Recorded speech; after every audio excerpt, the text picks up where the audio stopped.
काशी में मोदी योगी का शोर, क्या मोदी सरकार 3.0 की ओर?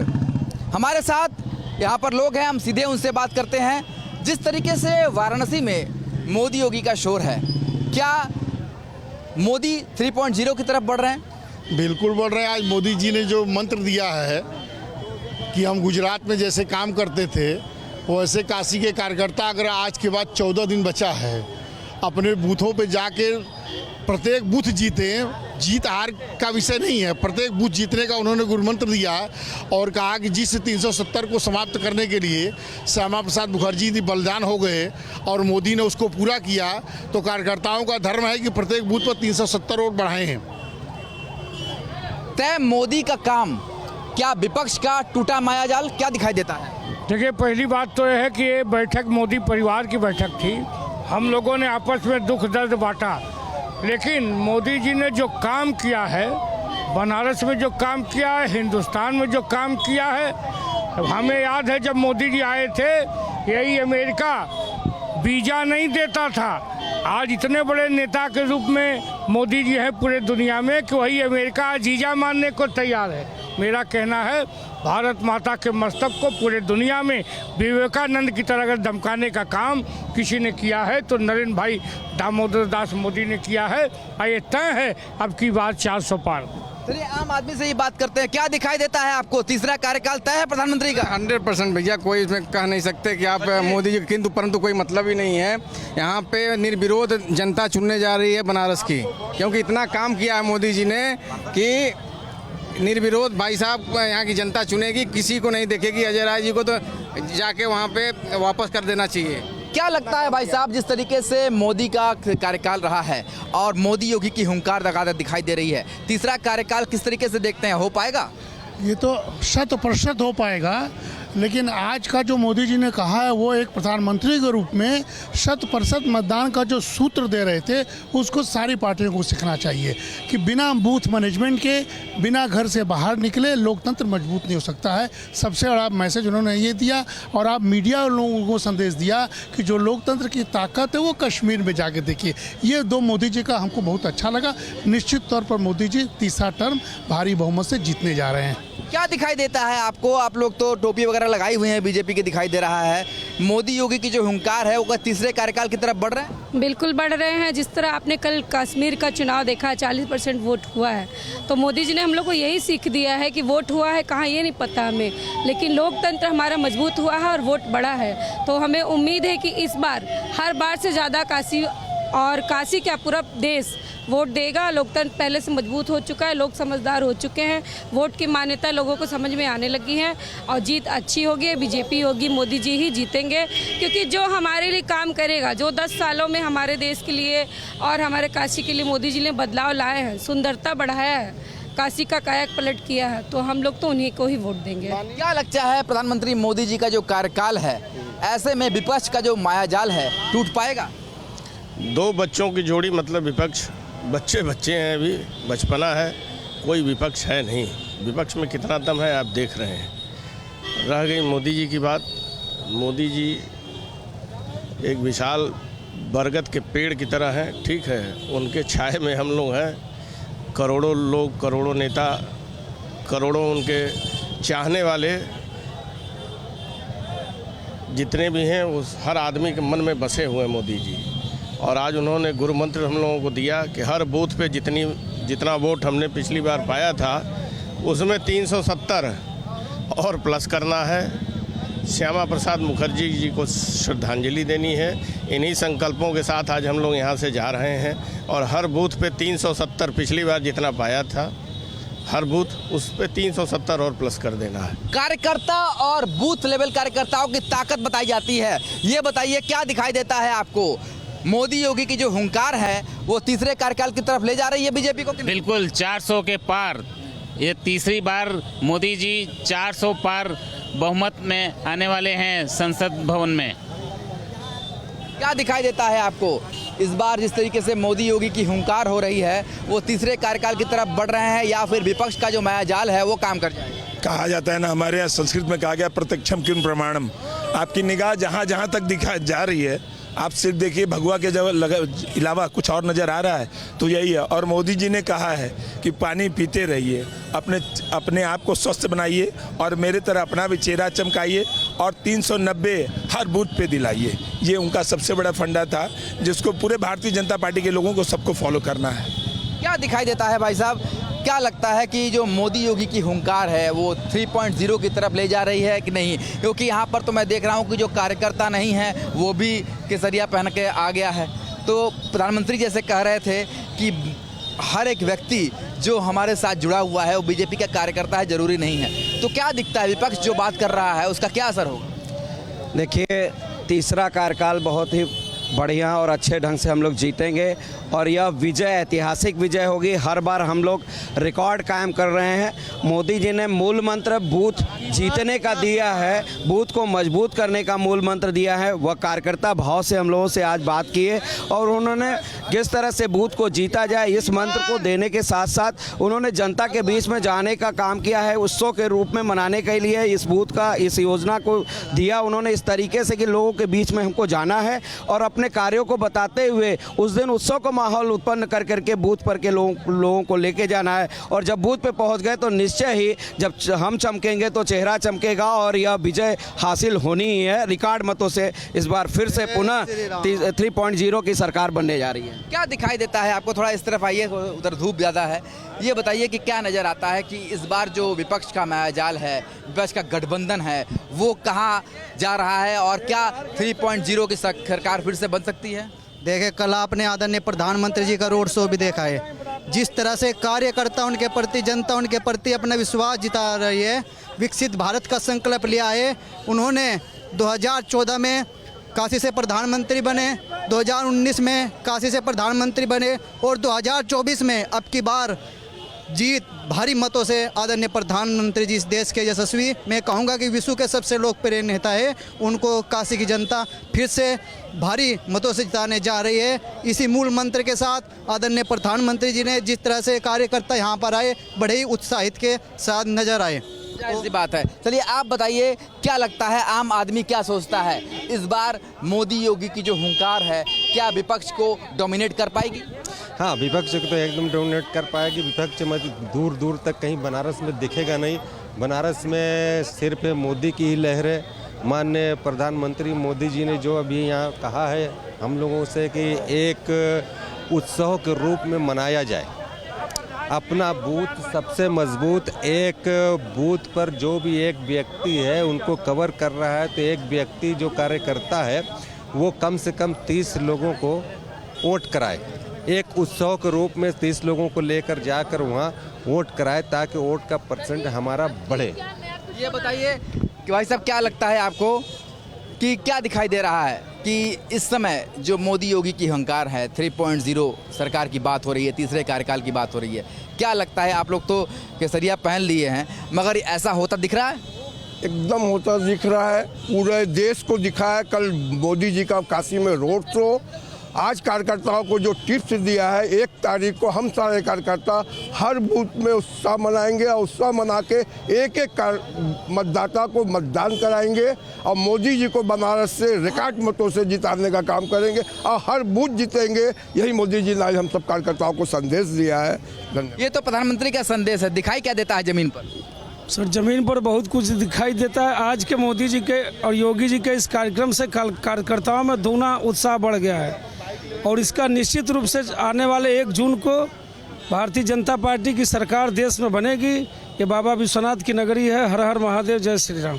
तो लगातार जो लोग हैं वो इस बात को कह रहे हैं। ये बताइए भाई साहब कि प्रधानमंत्री मोदी की और योगी जी की लगातार हुंकार हो रही है, तीसरे कार्यकाल की बात हो रही है, क्या दिखाई देता है जमीन पर? देखिए, आदरणीय प्रधानमंत्री जी ने आज एक कार्यकर्ता भाव से अपने कार्यकर्ताओं से मुलाकात किया है। प्रधानमंत्री जी ने इस बात को भी बड़े सहज लहजे में बताया है कि जो काम आप कर रहे हैं, नारा दे रहे हैं, टेम्पो दे रहे हैं, कभी मैं भी देता था, कभी मैं भी आप लोगों के बीच में बैठा था, आज यहाँ पर आया हूँ। और जो हवा चल रही है, आदरणीय प्रधानमंत्री जी ने कहा कि हवा तो चल रही है लेकिन कार्यकर्ताओं को पंप करने की भी आवश्यकता है।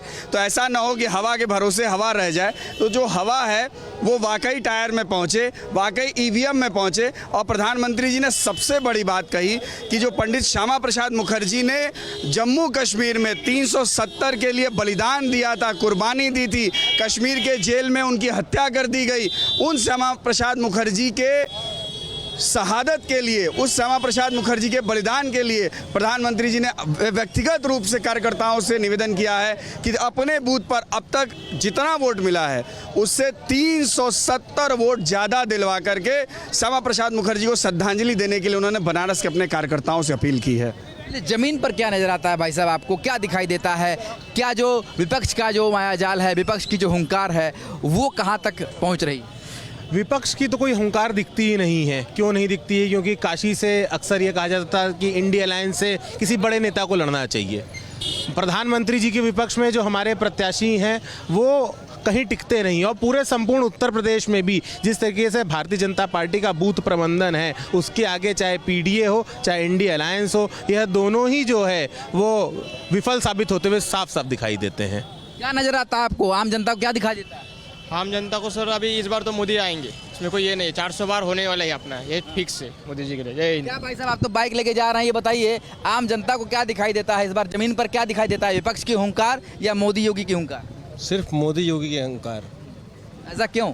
ऐसा क्योंकि सर मोदी जी का बनारस में हम लोग विकास देख रहे हैं, और अगर ये सब देखते हुए भी अगर हम लोग मोदी जी को वोट ना दें तो बहुत नाइंसाफ़ी होगी उनके साथ। तो इसलिए भारतीय जनता पार्टी बहुत ही उच्च कोटि से विजयी बनेगा अपने। लगातार आम जनता भी जो है वो इस बात को कह रही है। भाई साहब ये बताइए कि एक तरफ इंडी गठबंधन है, विपक्ष का हल्ला बोल है, तो दूसरी तरफ प्रधानमंत्री कह रहे हैं कि तीसरा कार्यकाल में हम शपथ लेने जा रहे हैं। क्या दिखाई देता है? एक अकेला सब पे भारी, और ये जो एनडी गठबंधन के चोर उचक्के भ्रष्टाचारी लुटेरे सब एक हुए हैं, ये 1 जून के बाद सब अपने अपने घर में जाकर बैठ जाएंगे। ये हमेशा हर चुनाव में अपने लूट खसोट को बचाए रखने के लिए कि हम कैसे बचे रह जाएं, इसलिए जो है वो एक होते हैं, और जैसे ही चुनाव बीतता है एक दूसरे पर हार का ठिकरा फोड़कर अपने अपने घरों में अपने दुबक के बैठ जाते हैं। सिर्फ एक अकेला सब पे भारी, पूरे हिंदुस्तान में आदरणीय मोदी जी के नेतृत्व में प्रचंड बहुमत की सरकार बनने जा रही है, और काशी की जनता इस बार रिकॉर्ड मतों से जिताकर आदरणीय प्रधानमंत्री मोदी जी को संसद के में बैठने 4 जून को तय होगा। क्या दिखाई देता है आपको इस बार जो चुनाव है? एक तरफ भारतीय जनता पार्टी एनडीए है, दूसरी तरफ गठबंधनों की एक लंबी फहरिस्त है। देखिए, एक चीज़ बता दें, जो गठबंधन बनाए हैं वो तो अगर दम है तो अकेले अकेले लड़ें, और गठबंधन मिल के भी अगर लड़ रहे हैं तो हमारा एक मोदी सब पे भारी है। और मैं ज़्यादा कुछ नहीं कहूँगा, और बाबा विश्वनाथ का आशीर्वाद हमारे मोदी जी पर हमेशा रहता है और हर पारी रहेगा। देश में 400 पार हम लोग जीतेंगे, क्योंकि पूरे देश की जनता जो है सुनिश्चित कर चुकी है कि कोई विकल्प ही नहीं है मोदी जी के अलावा, और हमारा बनारस हम लोग 10 लाख पार से जिताएंगे। नमः पार्वती पते। तो हमने सभी लोगों से बात की, ऐसे लोगों से बात की जो कार्यकर्ता तो नहीं थे पर केसरिया रंग का टोपी पहन के आ गए थे, और फिलहाल यहाँ पर अधिकतर लोग यही कहते दिखाई दे रहे हैं कि जिसमें विकास किया होगा, जिसने आम जनता के हित में काम किया होगा, वही देश पर राज करेगा। जिस तरह की तस्वीरें बनारस में देखने को मिली, जितना बड़ा जनसैलाब पहले रोड शो में और उसके बाद नामांकन में, पूरा बनारस जो है वो बीजेपी में लग रहा था। क्या वाकई में वोट में भी यही तस्वीर दिखाई पड़ेगी? हाँ जी, बिल्कुल है। 110% है। भाजपा की सरकार बनने जा रही है। तीसरी बार माननीय प्रधानमंत्री नरेंद्र मोदी जी लाल किला से शपथ लेने जाएंगे। बीजेपी की चल रही है आंधी, कहीं नहीं है राहुल गांधी। तो भाजपा पूरी तरीके से, पूरा भारत राममय हो चुका है, भाजपामय हो चुका है। विपक्ष का चारों तरफ से सुपड़ा साफ है। अब की बार विपक्ष की पिछली बार कुछ सीटें बढ़ी भी थी, अब किला हमें लगता है सब लोग सुन पे ख़त्म होंगे जी। और ये भी यात्राएं वगैरह जितनी भी निकली हैं, जनता जान चुकी है, यात्राएं जनता के लिए नहीं निकली है, सब अपना जो है अपनी सीटें बचाने के लिए, अपना घर बचाने के लिए सब यात्राएं निकाल लेते हैं। तो इसलिए जो है जनता ने पूरा मन बना लिया है, सब एक तरफा वोट गया है। बीजेपी चारों तरफ से प्रचंड जीत होगी भाजपा की। माननीय प्रधानमंत्री जी ने 400 पार का नारा दिया है, हम लोग 450 पार लेने पूरी तरीके से लेके जाएंगे। 400 पार का जो नारा दिया है बीजेपी ने, तस्वीरें बनारस की क्या कह रही? बनारस के कोई लड़ाई नहीं है। ऐसी है कि मोदी जी की सरकार है, पूरे देश से लोग बनारस में गए थे, समझ रहे हैं, पूरे जिलाओं से गए थे, इसलिए उनकी जनसंख्या जो है दिखाने को लिए मिला है। बनारस की जनता उनको मान नहीं रही है, वहाँ कांग्रेस की सर जीतने जा रहे हैं, अजय राय जी जीतने जा रहे हैं। वहाँ जो है अब पूरे देश में जो है बीजेपी 150 के अंदर में ही रहेगी, 150 से ऊपर जाने वाली नहीं है। ये लोग फर्जी जो है 400 पार 400 पार, अरे 143 के चक्कर में रहे ना कि 143 हो जाए हमारा 400 पार, एक मतलब 143। ठीक है, कह रहे हैं कि बीजेपी का जो संकल्प है टूट जाएगा 400 सीटों का। किस तरह की तस्वीर आपको दिखी कम से कम बनारस में नामांकन के बाद? बात मोटी सी सीधी सी बात एक बात सुन लीजिए, मैं कहने को तो सभी लोग कहते हैं, अपने अपने विचार रखते हैं, भाई सब अपने आज़ाद हैं, लेकिन मैं एक बात जानता हूँ, कभी बीजेपी की काट किसी के पास है नहीं, सीधी सी बात है। चाहे कितना भी वो उछल लें पटक लें, लेकिन बीजेपी की मुकाबला करने की दम अभी किसी में है ही नहीं, क्योंकि जो एकता इंडिया की बनी हुई है वो अपनी ढपली अपने राग वाले में है। बाकी बीजेपी 405 की बात है तो नदिया के पास तो जाना ही जाना है। अब 400 पार हो या भाई 350 हो, लेकिन 350 से कम होने वाली बात ही नहीं है। अब देखेंगे सामने, अब कहना हो भाई क्या बार कहना घुमाया जाए काके जूठे पकाएंगे। देखिए, जनता तभी कोई बदलाव करती है जब देखती है कि उसके जो मुद्दे हैं वो पूरी तरीके से जो है उस पर लोग ध्यान नहीं दे रहे हैं, और जब उसको लगता है कि हमारे सारे मुद्दे धीरे धीरे करके जो है हल हो रहे हैं, तो वो बदलाव नहीं चाहती है, वो समर्थन देती है कि और तेज़ी से उस काम को आगे बढ़ाएं। आप तो समर्थन दे रहे हैं, जेब में कह रहे हैं 250 रुपये बचा, 500 लेके चले, सब खर्च हो गया। महंगाई देखिए 220 रुपया, ये पैसे का ऐसा है कि अगर आपके पास ज़्यादा पैसे होंगे तो शौक पालेंगे, और कम पैसे होंगे तो ज़रूरत पूरी करेंगे। तो जैसा अब इनके पास कम पैसे हैं तो ये अपनी ज़रूरत पूरी कर रहे हैं, ज़्यादा पैसे आ जाएंगे तो शौक पालना शुरू करेंगे, गाड़ी घोड़ा सब खरीदेंगे। तो ये कहने की बात है। तो महंगाई देखो, हर समय में महंगाई जो है, जिस समय आमदनी जैसी होती है वैसे महंगाई होती है।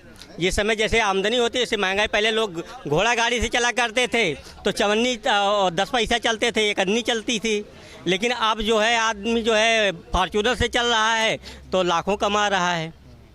तो कह रहे हैं अपना अपना सोच है, महंगाई सोचेंगे तो महंगाई है और नहीं तो नहीं है। महंगाई किसी जनते से जाके पूछ लीजिए भैया, कोई मजदूर से पूछ लीजिए, 500 रुपया कमाने वाले उसके घर भोजन नहीं बन रहा है। बताओ भाई, तुम्हारे घर खाना नहीं बन पा रहा है, महंगाई इतनी है? काहे नहीं बनता है, क्यों नहीं बनता है? ठेला लगाते हैं, कमाते हैं, अब जिनको हराम का चाहिए वो हराम का नहीं मिल पा रहा है, अब वही परेशान है। जिनको मेहनत नहीं करना आता है वो परेशान है। तुम क्या करते हो? हम ठेला लगाते हैं, खीरा लगा रहे हैं। देखो अभी जिनको हराम का चाहिए तो हराम का कहाँ धरा है? मोदी ने कहा मेहनत करो, मेहनत करके कमाओ। आप गुस्से में है कि विचारधारा अलग है? विचारधारा से हैं भैया, हमें कौन मोदी से दुश्मनी है, मोदी जी से हमें कौन दुश्मनी है? जो सच्चाई, आप भी तो यहाँ छोटा मोटा व्यवसाय करते हैं। हमारी ये चाय की दुकान है, बहुत खुश है। माननीय प्रधानमंत्री जी के नेतृत्व पे हम लोग चीज़ें कर रहे हैं। उन्होंने बोला आप निर्भर बनिए, हम आप निर्भर भी बने हैं, साथ में एक लड़का भी रखे, उसको भी हमने रोजगार दिया है।